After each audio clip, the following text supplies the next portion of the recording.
Jason Adler, a 32-year-old project manager at North Peak Engineering in Denver, Colorado, felt a sharp, cold sensation in his chest, something beyond mere heartbreak, when his fiancée, Emily, declared they needed some space that Tuesday morning.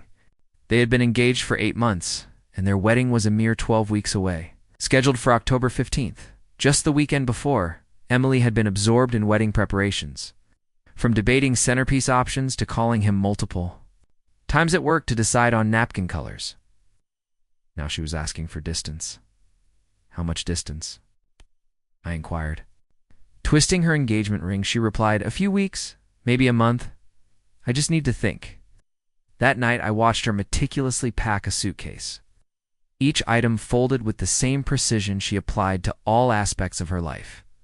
Emily, a marketing coordinator at Ravens Park Ventures, was pathologically organized and never spontaneous. This request felt deliberately planned. "Where will you stay?" I asked. "At my sister's place," she answered. Katie lived in Boulder, a mere 40-minute drive north, and Emily had always been close to her. I helped her carry her suitcase to her silver Honda Civic, a car she'd owned since college. Before she drove off, she kissed my cheek and reassured me, "This isn't the end for us. I just need some clarity." I stood in the driveway, watching her taillights fade into the distance. When I returned to our house, it felt different, eerily quiet. I sat at the kitchen table, where she'd delivered the news, trying to comprehend her sudden change of heart. Emily wasn't the type to have doubts. She planned everything well in advance, even booking our honeymoon flight to Greece. 3 days passed without a single call or text. When I finally sent a message asking if she was okay, she responded only with a thumbs-up emoji. On Friday, I saw her friend Jessica, who also worked at Ravens Park Ventures, at the grocery store. Jessica seemed taken aback to see me. "How are you holding up?" she asked. "Fine, why?" Jessica seemed uncomfortable, explaining that Emily had told some coworkers they were taking time apart and had appeared stressed about it, returning home with my groceries. I realized Emily had already shared our breakup news with her colleagues before the week was over. It felt like something more than just needing clarity. Part 2. The timeline. Our story began 3 years earlier at a coffee shop in downtown Denver. She was reading about digital marketing and I was reviewing bridge blueprints. She mistook me for an architect, and when I corrected her, she smiled and said she often got the two professions confused. Our relationship blossomed slowly. Emily was cautious, guarding her heart due to a past betrayal by her college boyfriend, Brian, who had cheated on her. He was her first serious relationship, and that experience had taught her a harsh lesson. About trusting appearances, she would occasionally bring him up to explain her preference for honesty over surprises, a directness I appreciated. Emily was never one for mind games or mixed signals. When she wanted to move in together, she said so. When she was ready for an engagement, she brought it up during a dinner date. I proposed 2 weeks later with a ring I'd been holding on to for a month. We bought a modest 3-bedroom ranch in Lakewood with a yard and a 2-car garage. Emily converted the spare bedroom into her office, a space she used for her social media campaigns and client presentations on her work-from-home days. I took care of the mortgage. She managed utilities and groceries, and we split everything else. Emily approached wedding planning with a systematic, almost military-like precision, creating spreadsheets for vendors, guest lists, and budgets. Scheduled tastings and venue tours, while I mostly went along with her plans. She was passionate about the flowers and music, and I was more focused on the food and the open bar. Her family liked me. Her parents, Robert and Susan, were practical people who appreciated my steady job and how I treated their daughter. Emily's sister, Katie, was initially skeptical, but warmed up to me after I helped her move last spring. My own parents had passed away in a car crash when I was 24, and though Emily had never met them, she was sensitive to how their absence made the wedding more difficult for me. She offered to keep the ceremony small, but I insisted she invite anyone she wanted as her happiness was more important than my comfort. In the week before she asked for space, Emily had been unusually withdrawn. She would come home and go straight to her office, and she skipped our usual Wednesday night dinner. When I asked if something was wrong, She said she was just tired from a difficult client, and I believed her. The truth emerged, of all places, on social media. 2 weeks into her break, a mutual college friend, Marcus, sent me a private message on a Thursday afternoon with 3 photos and a simple caption, "Thought you should see this." The first photo showed Emily at a restaurant with a man with dark hair and a familiar face. Brian, her cheating ex-boyfriend from college, the one she'd always talked about as a cautionary tale. The second showed them on a hiking trail, with him putting an arm around her shoulders. She was wearing the blue jacket I had bought her for Christmas. The third was a distant shot of them kissing outside what appeared to be a cabin with mountains and trees in the background, where a time stamp indicated the photo was taken 3 days earlier. Marcus's note explained that his cousin had seen them at Pine Creek Lodge near Vail, recognized Emily from our engagement party, and sent the photos to him. "I'm sorry, man," he wrote. "I stared at the photos for a long time. The restaurant, the hike, the cabin." Emily hadn't been with her sister, contemplating our relationship. She had been with Brian, reviving a romance I thought was long dead. Didn't call or text her in an angry rage. Instead, I sat in our kitchen, trying to piece together the timeline. She had asked for space on a Tuesday. By Friday, she was having dinner with Brian. The following week, they were hiking. By Tuesday, they were kissing at a cabin. This wasn't a spontaneous reunion. You don't accidentally run into an ex and end up at a romantic lodge within 10 days. Emily had orchestrated this. The request for space was not about gaining clarity. It was about seeking permission to see if she and Brian could work out. I went into her office, where her desk was pristine, except for a drawer filled with wedding documents, contracts, vendor deposits, guest lists. Everything was neatly organized, in labeled folders, as if she planned to pick up right where she left off when she returned. She expected to come back and continue planning our wedding, as if nothing had happened. If I confronted her, she would likely deny everything, claim Brian was just a friend, that the kiss was a mistake, and ask me to trust her. But I had seen enough. Closed the drawer and went back to the kitchen. My phone buzzed with a text from her. "Missing you. Hope you are doing okay."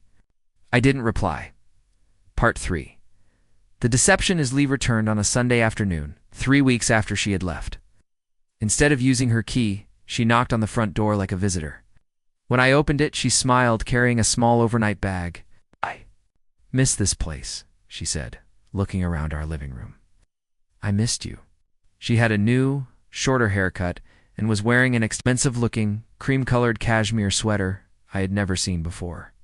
She looked rested and happy, like she'd been on vacation. "How was your time away?" I asked. "Good, really good. I feel like I have clarity now," she said. She set her bag down and moved closer to me. "I know what I want, Jason.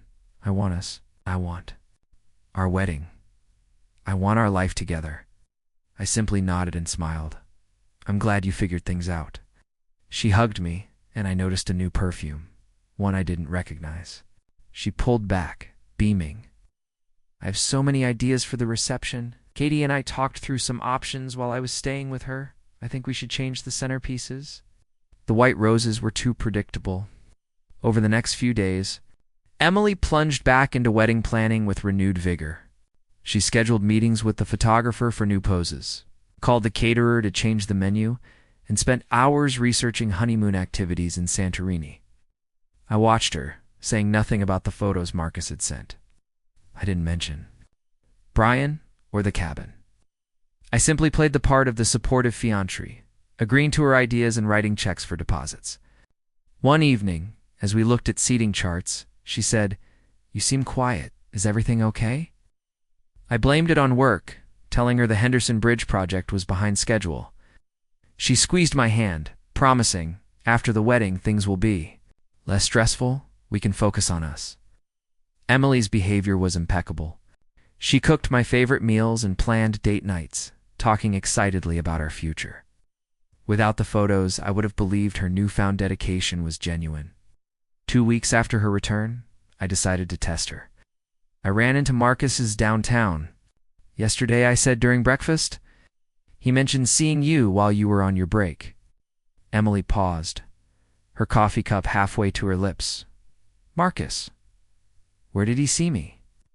He didn't say exactly, just mentioned running into you somewhere. I lied.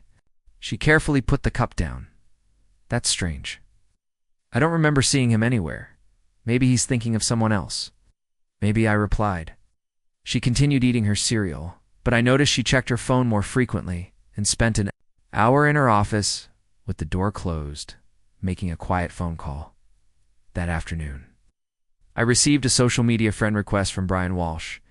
His profile said he now lived in Boulder and worked as a sales manager for an outdoor equipment company. His recent photos showed him on various hiking trips around Colorado, with locations matching the ones in Marcus's pictures, though Emily wasn't in them. I accepted his request. Within an hour, he messaged me. Hey Jason, Emily mentioned you. 2 are engaged. Congratulations. I hope we can all be friends. No hard feelings about the past. Emily had apparently told him about our engagement and that I knew about their recent time together. Brian was trying to gauge my reaction to see if Emily had been honest with me. My reply was simple. Thanks. Emily is lucky to have supportive friends like you. Brian never responded. The extent of Emily's deceit became clearer in the following weeks. I began to notice things I had previously ignored. Her new clothes, her changed haircut, the unfamiliar perfume. She hadn't acquired these things at her sister's place. She had bought them for Brian. Her phone habits had also changed. Once casual with her device, she now kept it with her constantly, even taking it to the bathroom and sleeping with its screen down. On her nightstand, she would check notifications immediately and then delete them. One evening, while she was showering, her phone rang. The caller ID was B. Walsh. I didn't answer but memorized the number. The next day, I took 3 personal days from North Peak Engineering, telling my supervisor it was for wedding business, which wasn't entirely untrue. I drove to Boulder. Brian Walsh worked at Summit Gear, an outdoor equipment store near the University of Colorado campus. I watched him from across the street until he left for lunch. He was tall and athletic, with the confident poise of a man who spent his weekends rock climbing and mountain biking. I could see why Emily had been attracted to him in college.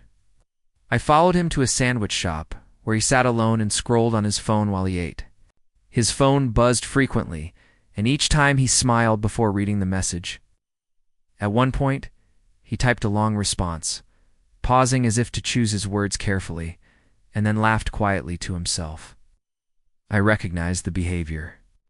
He was texting someone he cared about, someone who made him happy, likely at work in Denver, unable to talk freely, but eager to stay in contact. After he returned to the store, I drove to Katie's apartment complex in North Boulder. I walked around for half an hour until I found Emily's Honda Civic in a visitor's parking space.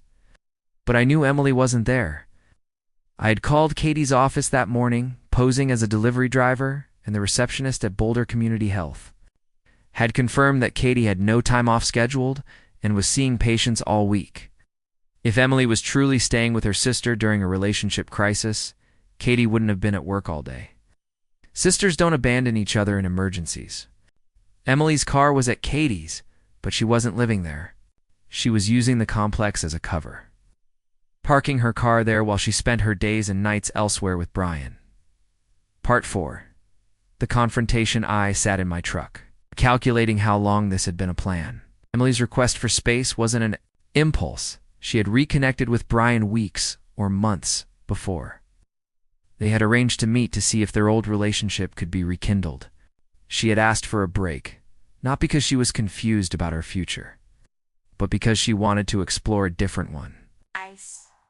Keeping me as a fallback, I drove back to Denver and started gathering evidence: her new habits, clothes, and secret phone calls, Brian's social media and work schedule, his attempt to contact me, the photos from Marcus, and the proof that she wasn't staying with her sister.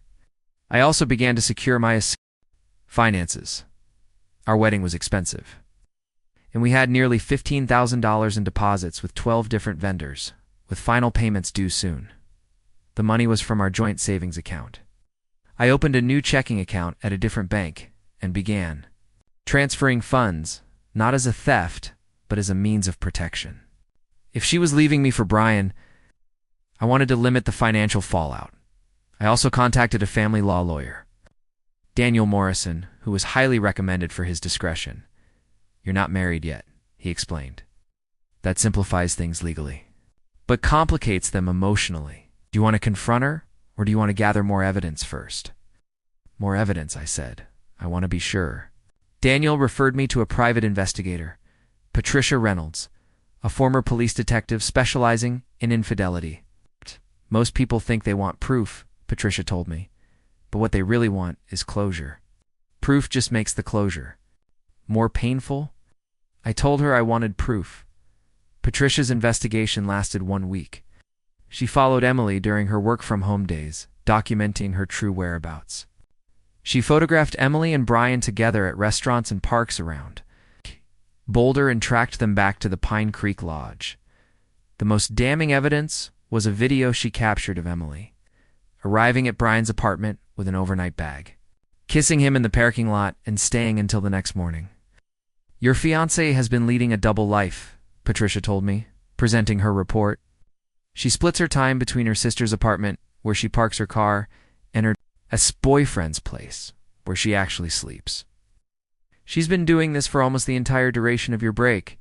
The report included receipts from Brian for their time together, including a $347 purchase from a jewelry store in Vail. Emily wasn't wearing any new jewelry, meaning she was hiding it from me. Patricia also discovered that Brian had recently quit his job and was planning to relocate to Denver, where Emily had apparently helped him secure interviews with 3 companies. "They're planning a future together," Patricia said. "The question is whether they intend to wait until after your wedding to make it official." I paid her fee and thanked her for her thoroughness. That evening, Emily came home excited about new wedding detail. "I booked a string quartet for the cocktail hour," she announced. "They specialize in modern arrangements of classic songs. It will be perfect." I smiled and told her it sounded wonderful. The rehearsal dinner was set for Friday, October 14th, at Ravensbrook Studios, a private event space in downtown Denver. Emily had invited 43 people, including her parents, her sister, my closest friends, and members of the wedding party. I had a different plan. 2 days before the dinner, I contacted everyone on the guest list and explained that the venue had changed to the community room at Sundale Financial, where my friend Lucas worked as a branch manager. I claimed it was a family emergency and that it would be a more intimate setting. I told them Emily was handling vendor coordination and would meet them there. She knew nothing about the change. On Friday evening, I arrived 30 minutes early to set up a projector and screen with Lucas's help. I had prepared a short presentation, 15 minutes of footage from Patricia's investigation. Guests arrived looking confused, but willing to go along with it. Emily's parents, Robert and Susan, were there. Katie looked as skeptical as ever. My college friends, Marcus, Tyler, and Kevin, were also present, along with Emily's coworkers. Everyone Emily cared about was in the room. She arrived 20 minutes late, flustered and apologetic. "I went to Ravensbrook Studios first," she said, looking around the unfamiliar room. "No one told me we had changed venues." "I handled the communications," I replied. "I wanted tonight to be special." She smiled and hugged me. She was wearing the blue dress we had picked out together. She looked radiant and happy, ready to celebrate our future. Before we start dinner, I announced to the room, "I want to share something with everyone. A little presentation about Emily and our relationship." I dimmed the lights and started the projector. The first image was of Emily and Brian at the restaurant. The second showed them hiking. The third captured their passionate kiss outside the Pine Creek Lodge, with her wearing the jacket I had bought her. A silence descended upon the room. The video continued with footage of Emily entering Brian's apartment building, staying the night, and leaving the next morning, along with receipts from their romantic dinners and photos of them shopping for what looked like couples items. Emily stood frozen, staring at the screen as her secret life was exposed to everyone she loved. The silence lingered for what felt like an eternity. Robert, Emily's father, was the first to react. He stood up, looked at his daughter with a mix of disappointment and disgust, and left the room without a word. Susan followed, tears streaming down her face. Katie stood next. shaking her head. "Emily, how could you?" "This is not what it looks like," Emily whispered, her voice barely audible. "It looks like you've been cheating on Jason for weeks," Marcus stated plainly. One by one, guests grabbed their coats and purses and left. Emily's coworkers looked mortified. My college friends patted my shoulder in support. Within 10 minutes, Emily and I were alone. "Jason, please let me explain," she pleaded.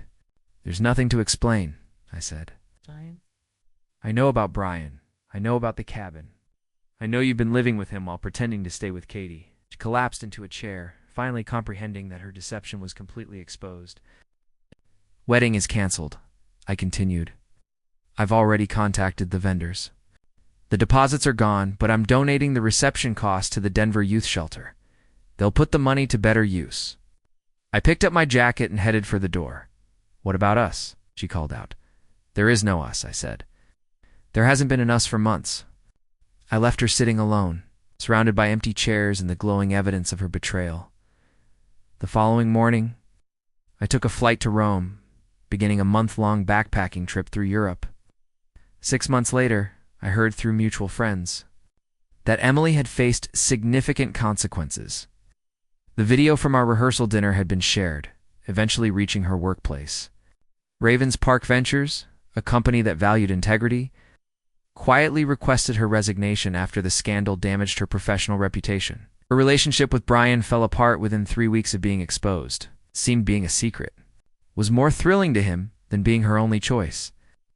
Emily moved back in with her parents in Fort Collins, struggling to find new marketing work since her professional network was compromised. Her sister Katie, who had unknowingly served as her cover story, cut off contact for months before agreeing to limited family interactions. Brian, meanwhile, lost the Denver job opportunity Emily had helped arrange. His potential employers decided he wasn't the kind of person they wanted representing their company. He stayed in Boulder, working part-time at various outdoor gear shops. His career goals derailed by his poor choices. I returned from Europe feeling refreshed and clear-headed. I bought a small cafe in Lakewood called the Morning Brew, fulfilling a long-held dream. The business thrived, supported by a community that appreciated authentic coffee and genuine conversation. I never saw Emily again, though I heard she occasionally drove by the cafe, but never came in. Sometimes, the best revenge isn't about seeking vengeance at all, but simply about building something better than what was lost.